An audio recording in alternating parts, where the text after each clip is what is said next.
This is the primary focus of the next section of the Phenomenology of Spirit. And reason becomes necessary so that the different recognitions of the self through the other do not fail. And Hegel famously said that all of world history is a rational process, and hence guided by reason it unfolds towards a certain purpose. And this is why Hegel is sometimes referred to as a teleological view of history, and that is why he believes that spirit moves in a very purposeful way and a very rational way. And self-conscious beings use reason to give moral laws. And you can see this is very similar to Kant's theory of the categorical imperative and the idea of reason as morality. However, these moral laws are never complete because Hegel thinks that reason is still too subjective, as it must originate in a single mind, so it cannot describe something objective.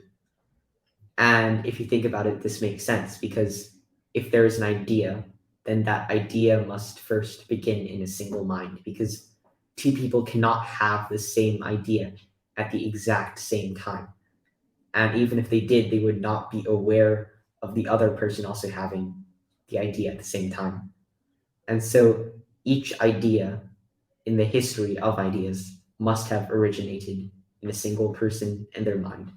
So because moral laws are themselves ideas, moral laws are still subjective and confined to a single subject, even if they are existent within multiple subjects.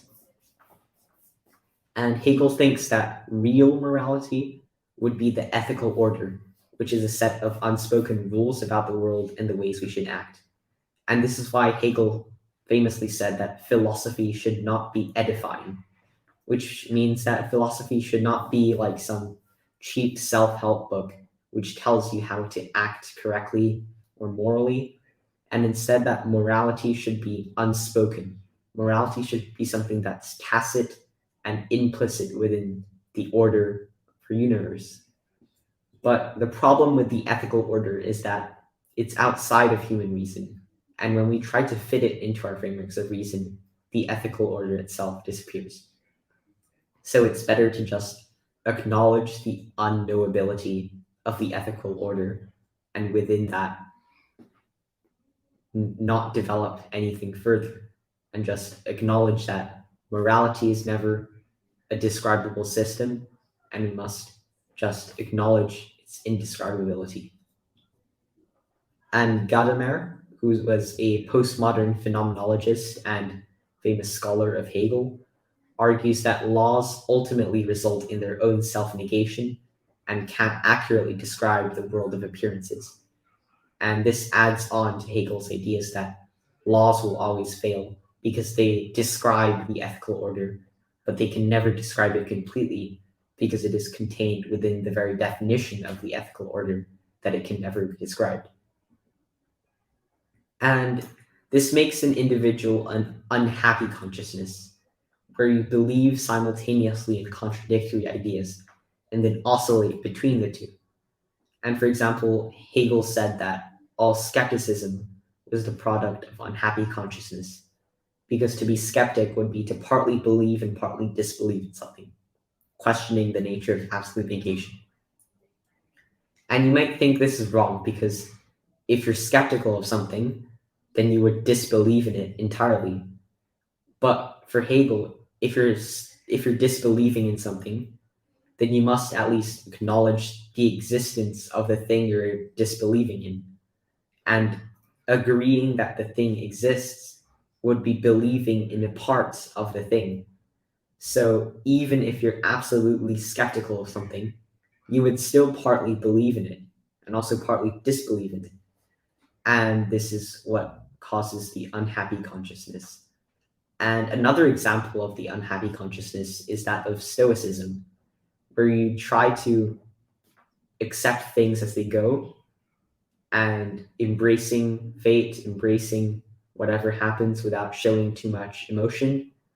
And Hegel argues that for the Stoic, they're also an unhappy consciousness, because they would be partly believing in the idea that things can never be changed, or at least things outside of the Stoics' control are outside of their control. But then they would also be partly disbelieving in that because they're choosing how they respond to the different changes around them. And they would also be acknowledging the existence of the change in the first place and acknowledging the idea that there is a way to try and change things outside of their control, but that way ultimately fails. So skepticism and stoicism are both examples of the unhappy consciousness. Before we carry on in this video, I'd like to remind you that if you do want to support this channel financially, then feel free to go check out my Patreon, which is found in the link below. You can have access to monthly newsletters, prepare specific interviews for guests on live streams, access to exclusive essays, and way more benefits. Also, if you do reach 25 patrons, I will start a Patreon exclusive live stream so that you can interact more with me. So if you're interested in that, then make sure you go check it in the link below. Without further ado, let's get on with the video. And reason then develops and cultivates itself through culture and religion.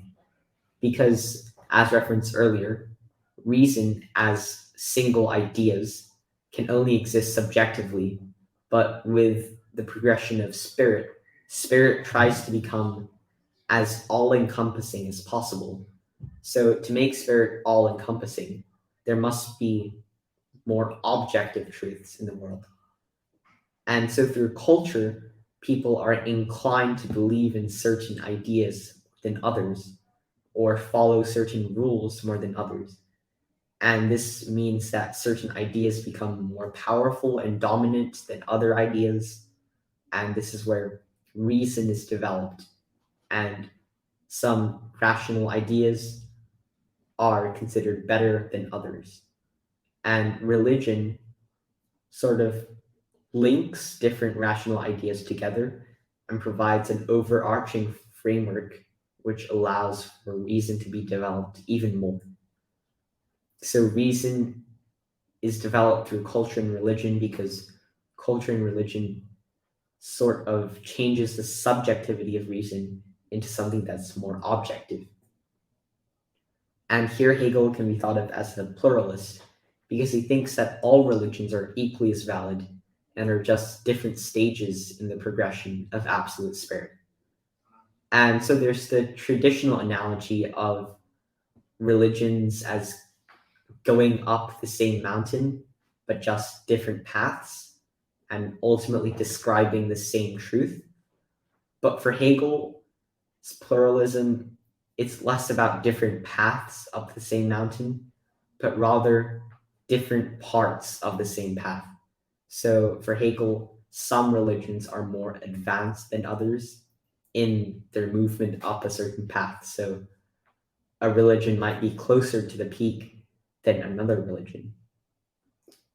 And absolute spirit is the driving force behind world history that is unknowable to humans. And absolute means that it is the collection of both subjectivity and objectivity. And in Spinoza's terms, thought and extension create substance, which is roughly synonymous with the Hegelian idea of the absolute, which is everything that is conceivable, possible, or actual. And this is why most people believe Hegel to be a monistic philosopher, which is the belief that everything in the world is part of or made up of a single substance or quality. And you can see this in the pre-Socratics with Thales believing that everything's made of water and Heraclitus thinking everything's made of fire.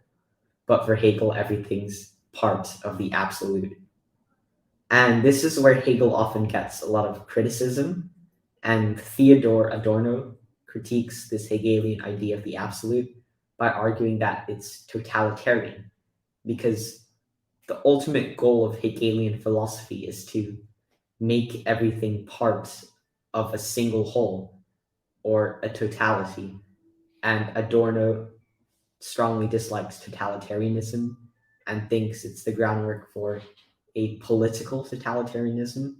So that's where he critiques this Hegelian idea of the absolute.